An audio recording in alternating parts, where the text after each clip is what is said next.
ఈ దేశంలో నాయకులు ఎన్నికల్లో హామీలు ఇవ్వటం, ఆ తర్వాత పారిపోవడం కొత్తేం కాదు. బట్ కొంతమంది నాయకులకి అది అలవాటుగా మారిపోతోంది. చాలా చోట్ల ప్రజలకు అలా మోసపోవడం కూడా అలవాటుగా మారిపోతుంది. సో, ఆంధ్రప్రదేశ్‌లో కూటమి సర్కారు అధికారంలోకి రావడానికి ముందు అనేక ఆకర్షణీయమైన హామీలిచ్చింది. హామీలిస్తున్న సందర్భంగా కూటమి నాయకత్వం అప్పుడు చెప్పిన మాట, రాష్ట్రం పూర్తిగా అప్పుల ఊబిలో కూరుకుపోయింది. శ్రీలంకలాగా మారిపోబోతోంది. ఆంధ్రప్రదేశ్ రాష్ట్రానికి 14,00,000 కోట్ల రూపాయల అప్పులున్నాయని ఆన్ రికార్డ్ కూటమి నాయకత్వం పదే పదే ప్రజల దగ్గరికెళ్ళి చెప్పిన మాట. కేంద్ర ప్రభుత్వానికి చేసిన కంప్లెయింట్ 14,00,000 కోట్లు అప్పు ఆంధ్రప్రదేశ్ ప్రభుత్వం చేసింది అంటూ పదే పదే మాట్లాడుతూ వచ్చారు. 14,00,000 కోట్ల రూపాయలు ఆంధ్రప్రదేశ్ ప్రభుత్వం అప్పు చేసింది అని బలంగా నమ్మిన కూటమి నాయకత్వం అంతకు మించి వైసీపీ సర్కార్ అమలు చేస్తున్న సంక్షేమ కార్యక్రమాల కంటే మించిన సంక్షేమ కార్యక్రమాలని మేము అమలు చేస్తామంటూ హామీ ఇచ్చింది.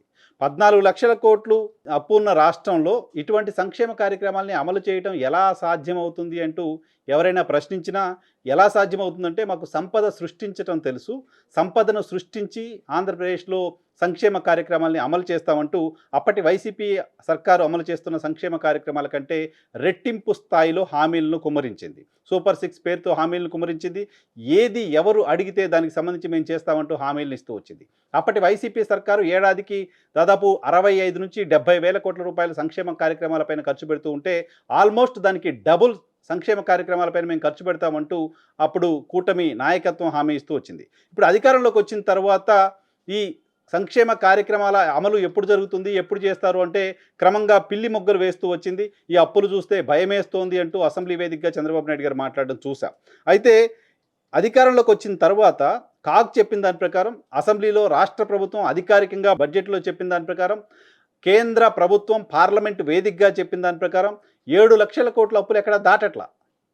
దాదాపు సగం 14,00,000 కోట్లంటూ కూటమి ప్రచారం చేస్తే 7,00,000 కోట్ల రూపాయల అప్పులు దాటట్లా. As per central government census, as per state government budget రాష్ట్ర అసెంబ్లీలో ప్రవేశపెట్టిన సందర్భంగా చెప్పిన మాటలు చూసినా.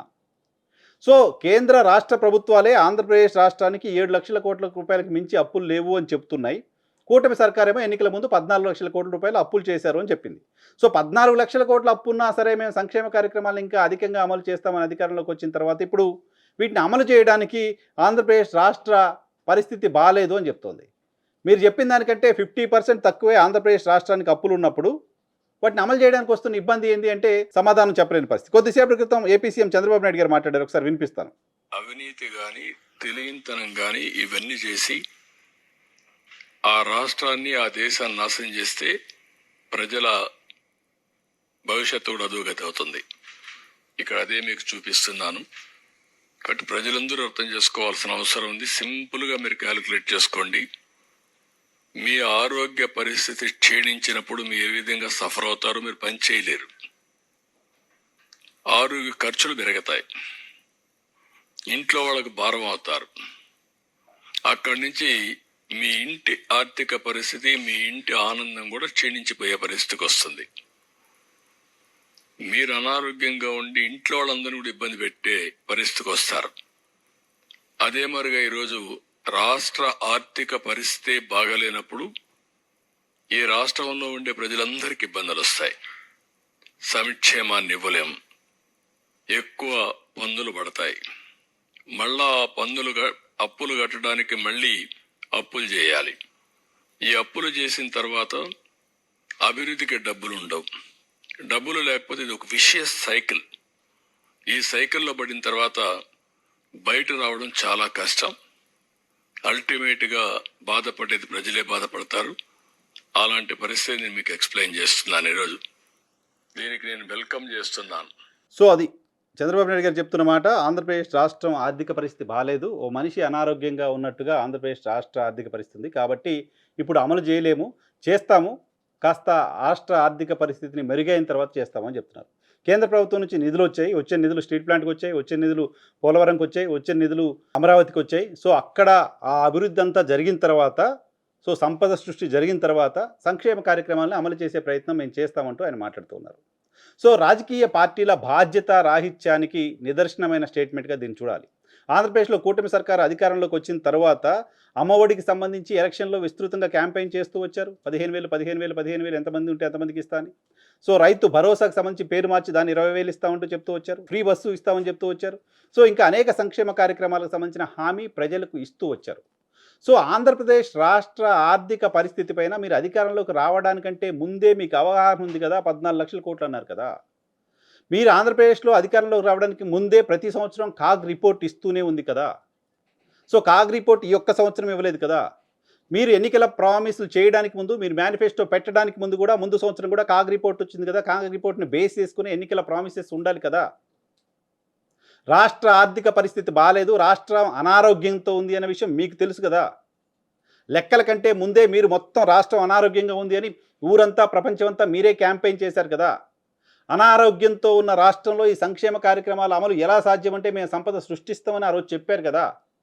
మరి ఈరోజు అనారోగ్యంగా ఉంది, రాష్ట్రం బాగాలేదు కాబట్టి సంక్షేమ కార్యక్రమాలు అమలు చేయాలా వద్దా మీరే ఆలోచన చేయండి. బట్ చేస్తాను, ఎప్పుడు చేస్తారు, ఎలా చేస్తారు? ఈ 4 ఏళ్లలో మీరు సృష్టించే సంపద ఎంత? సరే పోనీ కొత్తగా మీరు ఇచ్చే సంక్షేమ కార్యక్రమాలకు సంబంధించిన విషయం పక్కన పెడితే ఎగ్జిస్టింగ్ ఉన్న సంక్షేమ కార్యక్రమాలను కూడా ఆపేశారు కదా. ఆల్రెడీ అమల్లో ఉన్న సంక్షేమ కార్యక్రమాలను కూడా ఆపేశారు కదా. అమ్మఒడి 1 సంవత్సరం ఇవ్వలేదు, ఈ సంవత్సరం పెంచిస్తారా లేకపోతే ఎక్కువ మందికి ఇస్తారా అనే విషయం పక్కన పెడితే ఆ ఇంటికి ఒక్కరికి ఇచ్చే పని కూడా చేయలేదు కదా. అటువంటి ప్రయత్నం కూడా ప్రభుత్వం వైపు నుంచి జరగట్లేదు కదా. ఇది చీటింగ్ కాదు? ఆంధ్రప్రదేశ్లో కూటమి సర్కారు ఎన్నికల హామీల అమలుకు సంబంధించి చీటింగ్ చేసేందుకు రంగం సిద్ధం చేస్తోందా అంటే ఖచ్చితంగా ఈరోజు చంద్రబాబు నాయుడు గారు మాట్లాడిన మాటలు చూసిన తర్వాత అవును అనే సమాధానం చెప్పాలి. ఆయన అసెంబ్లీ వేదికగానే చెప్పారు 10 లక్షల కోట్లు, ఇంకా తవితే ఎంత వస్తుందో తెలియదు, హామీలు అమలు చేయాలంటే భయం వేస్తుంది అని మాట్లాడారు. సో ఈరోజు క్రమంగా జనాలను ప్రిపేర్ చేస్తూ ఉన్నారు. మేము వీటిని అమలు చేయలేమనే విషయాన్ని చెప్తూ వస్తున్నారు. కేవలం పెన్షన్లు తప్ప ఇంకేం ఇవ్వలేమని కూటమి సర్కారు చేతులు ఎత్తేసినట్టుగా దీన్ని అర్థం చేసుకోవాలి. సో దీనికంటే ముందు ప్రజలకు క్షమాపణ చెప్పండి. రాష్ట్ర ఆర్థిక పరిస్థితి గురించి మాకు తెలిసినప్పటికీ, వీటిని అమలు చేయలేమనే విషయం కూడా తెలిసినప్పటికీ మేము మీకు తప్పుడు హామీలు ఇచ్చాము అని ఫస్ట్ క్షమాపణ చెప్పండి. మీరు వీటిని అమలు చేయలేకపోవడానికి కారణం రాష్ట్ర ఆర్థిక పరిస్థితి అని చెప్పడం సరైనది కాదు ఖచ్చితంగా. ఎందుకంటే రాష్ట్ర ఆర్థిక పరిస్థితి ఇప్పుడు కాదు చెప్తున్న దానికంటే, మీరు అసెంబ్లీలో చెప్తున్న దానికంటే, కేంద్ర ప్రభుత్వం పార్లమెంట్లో చెప్పిన దానికంటే బాగాలేదు అంటూ మీరు చెప్పారు. 14 లక్షల కోట్లు మీరు అన్నారు, వీళ్ళు ముగ్గురు కూడా 6-7 లక్షల కోట్ల రూపాయలు అప్పు అంటున్నారు. సో అప్పుడు రాష్ట్ర ప్రభుత్వం ఆర్థిక పరిస్థితి బాగుండాలి as for your political statement before election. So దానికి భిన్నమైన ప్రకటనలు ఇప్పుడు చంద్రబాబు నాయుడు గారు చేస్తూ చీటింగ్కి రంగం సిద్ధం చేశారు. సంక్షేమ కార్యక్రమాల అమలుకు సంబంధించి గడిచిన 3 టెన్యూర్లో కూడా చంద్రబాబు నాయుడు గారు ముఖ్యమంత్రి అయిన 3 సందర్భాల్లో కూడా ఇదే తరహాలో ప్రజలు చీటింగ్కి గురయ్యారు లాంటి ఇంప్రెషన్ ఉంది. 95లో ఆయన ఎన్టీ రామారావు గారి దగ్గర నుంచి అధికారాన్ని తీసుకున్న సందర్భంగా అప్పుడు అమల్లో ఉన్న కిలో ₹2 బియ్యాన్ని, సంపూర్ణ మద్యపాన నిషేధాన్ని ఎత్తేశారు. ఎత్తేయడానికి రకరకాల కారణాలు చెప్పి ఆ పథకాలని ఎత్తేశారు. నిజానికి ఆ 2 పాపులర్ హామీలతోటే 94లో తెలుగుదేశం పార్టీ అధికారంలోకి వచ్చింది. రామారావు గారి దగ్గర నుంచి తీసుకున్న తర్వాత ఆ హామీలను ఎత్తేశారు ఆయన. ఈవెన్ 2014 నుంచి 19 వరకు అధికారంలో ఉన్న సందర్భంగా కూడా ఆంధ్రప్రదేశ్లో అనేక సంక్షేమ కార్యక్రమాల అమలుకు సంబంధించి హామీలు ఇచ్చి పూర్తి చేయలేకపోయారు. ఆన్ రికార్డ్, ఆన్ పేపర్ అందరికీ తెలుసవి. రుణమాఫీ పూర్తి కాలేదు మొత్తం ఈ 5 ఏళ్ళ టెన్యూర్ అయిపోయే వరకు. లాస్ట్ 3 నెలలు 4 నెలల వరకు మీరు నిరుద్యోగ భృతి ఇవ్వలేదు, డ్వాక్రా మహిళలకు సంబంధించిన రుణమాఫీ చేయలేదు, ఇంకా అనేక సంక్షేమ కార్యక్రమాలు అప్పుడు మీరు చెప్పింది చేయలేదు. రాష్ట్రం యూనిట్గా, డెవలప్మెంట్ యూనిట్గా మీరు అప్పుడు ప్రామిస్ చేసిన ప్రత్యేక హోదా తీసుకురాలేకపోయారు, ప్రత్యేక ప్యాకేజ్ తీసుకురాలేకపోయారు. సో ఇప్పుడు ఎన్నికలకు ముందు కూడా బాధ్యత రాహిత్యంతో హామీలు ఇచ్చి ఇప్పుడు వాటిని అమలు చేయలేము అనే దానికి సంబంధించి ఎస్కేపింగ్ ఇక్కడ ప్రాక్టీస్ చేస్తున్నట్టు కనపడుతోంది. నిజంగానే జగన్మోహన్ రెడ్డి సర్కారు తప్పు చేసుంటే రాష్ట్ర ప్రజల ముందు దోషిగా నిలబెట్టండి. ఎవరాపారు మిమ్మల్ని? జగన్మోహన్ రెడ్డి సర్కారుకు శిక్ష వేయండి. అప్పుడు జగన్మోహన్ రెడ్డి సర్కారు తప్పు చేస్తుంటే శిక్ష వేయండి. ఎఫ్ఆర్బిఎం నిబంధనలకు విరుద్ధంగా జగన్మోహన్ రెడ్డి సర్కారు అప్పులు తెచ్చుంటే బోన్లో నిలబెట్టండి. కేంద్ర ప్రభుత్వానికి తెలియకుండా, రిజర్వ్ బ్యాంకు తెలియకుండా బ్యాంకులను మోసం చేస్తూ అప్పులు తీసుకొచ్చుంటే అటువంటి సర్కారుని నడిపిన నాయకత్వాన్ని శిక్షించాలి కదా. ఆ ప్రయత్నం చేయండి. కేంద్రంలో, రాష్ట్రంలో ఎన్డీఏ సర్కారే అధికారంలో ఉంది. సో ఎన్డీఏ సర్కారుకి చెప్పి ఆంధ్రప్రదేశ్ రాష్ట్రానికి ఉన్న అప్పులు ఏంటో ఒక స్టేట్మెంట్ ఇప్పించండి. మీరు ఇచ్చిన శ్వేతపత్రాలకు, మీరు బడ్జెట్ అసెంబ్లీలో ప్రవేశపెట్టిన సందర్భంగా చెప్పిన మాటలకు సంబంధం లేదు కదా అప్పులపైన. ఆంధ్రప్రదేశ్ రాష్ట్ర ఆర్థిక పరిస్థితి పైన మీరు శ్వేతపత్రంలో చెప్పింది ఒకటి, బడ్జెట్లో చెప్పింది ఒకటి, నీతి ఆయోగ్ చెప్తోంది ఒకటి, కాగ్ చెప్తోంది ఒకటి, పార్లమెంట్లో చెప్తోంది ఒకటి. ఇన్ని భిన్న స్టేట్మెంట్స్ ఉన్నాయి. ఏ ఒక్క స్టేట్మెంట్ కూడా ఎన్నికలకు ముందు మీరు చెప్పిన 14 లక్షల కోట్లకు దగ్గరగా లేదు. కాబట్టి కేంద్ర ప్రభుత్వం అఫీషియల్గా ఒక ప్రకటన ఇవ్వమని చెప్పండి. కేంద్ర ప్రభుత్వం అఫీషియల్గా ఒక ప్రకటన, ఆంధ్రప్రదేశ్ రాష్ట్ర అప్పులు ఇవి, ఆంధ్రప్రదేశ్ ఎఫ్ఆర్బిఎం లిమిట్ ఇది, దీనికంటే ఎక్కువ చేశారు లేకపోతే తక్కువ చేశారు, ఎంత ఉంది ఏంటో అడగండి. ఆంధ్రప్రదేశ్లో అమ్మఒడి అనేది సంక్షేమ కార్యక్రమం కాదు. ఆంధ్రప్రదేశ్లో అమ్మఒడి అనేది ఆంధ్రప్రదేశ్లో ఉన్న పేదలు, బడుగు వర్గాలకు సంబంధించిన పిల్లలు విద్యలో ముందుకు వెళ్ళడానికి సంబంధించిన అవకాశం కల్పించిన కార్యక్రమం. డ్రాప్అవుట్స్ని తగ్గించిన కార్యక్రమం. పేదలు చదువుకోవడానికి అవకాశం కల్పించిన కార్యక్రమం. దాన్ని సంక్షేమ కార్యక్రమంగా ఖచ్చితంగా చూడకూడదు. ఏ రాష్ట్రంలో అయినా అభివృద్ధిని మనం కొలమానంగా చూసేది ఆ రాష్ట్రంలో విద్య, వైద్యం, మిగతా సదుపాయాలు ఎలా ఉన్నాయని దాన్ని బేస్ చేసుకొని. సో అనేక మంది పిల్లల్ని విద్యకు దూరం చేసే అమ్మఒడి కార్యక్రమాన్ని సంక్షేమ కార్యక్రమంగా దయచేసి చూడకండి. సో అది కూడా అభివృద్ధిలో భాగంగానే చూడండి. హ్యూమన్ సెంట్రిక్ అభివృద్ధి జరగకపోతే రాష్ట్రం అభివృద్ధి జరిగిందనో, పెద్ద పెద్ద ప్యాలెస్లు కట్టామనో, ఇంకా రాజధానులు కట్టామనో, ఇంకేదో కట్టామని చెప్పుకోవడం వల్ల ఉపయోగం ఏంటి? వాటికి సంబంధించిన ఫలాలు వచ్చేలోపు ఒక జనరేషన్ వెనక్కి వెళ్ళిపోతుంది కదా. ఈరోజు చదువుకున్న పిల్లోడికి ఈరోజు నీడ్ కదా, నీడ్ ఆఫ్ ద అవర్ కదా, ఆ రోజు చదువుకోవడానికి సంబంధించిన అవకాశాలు మనం కల్పించాలి కదా.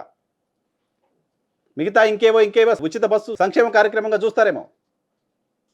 బట్ పిల్లలకు అమ్మఒడి కోసం ఇస్తున్న డబ్బులు సంక్షేమ కార్యక్రమంగా ఏ రకంగా చూస్తారు?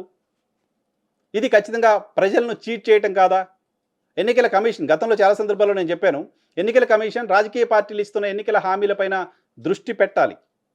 ఎన్నికల కమిషన్ రాష్ట్రాల్లో అధికారంలోకి రావడం కోసం శృతి మించి, రాష్ట్రాలకు సంబంధించిన ఆర్థిక పరిస్థితిని మించి ప్రజల్ని మోసం చేసే తరహా హామీలు ఇస్తున్న రాజకీయ పార్టీలను కంట్రోల్ పెట్టాలి. నువ్వు ఒక హామీ ఇచ్చావు, దాన్ని ఎలా అమలు చేస్తావు, దానికి సంబంధించి నీ దగ్గర ఉన్న యాక్షన్ ప్లాన్ ఏంటి, ఆంధ్రప్రదేశ్ రాష్ట్ర బడ్జెట్ పైన నీకున్న అంచనా ఏంటి, ఈ హామీలు ఎలా అమలు చేస్తావు అనేది ఎలక్షన్ కమిషన్కి సమాధానం చెప్పేలా ఉండాలి. ఎవరికి జవాబుదారీతనం లేకుండా ఎన్నికల్లో హామీలు ఇచ్చేసి ఎన్నికలు అయిపోయిన తర్వాత ఏదో కారణం చెప్పేసి అమలు చేయకుండా పోతే ఇది ప్రజల్ని చీటింగ్ చేయడం కదా, ప్రజల్ని మోసం చేయడం కదా.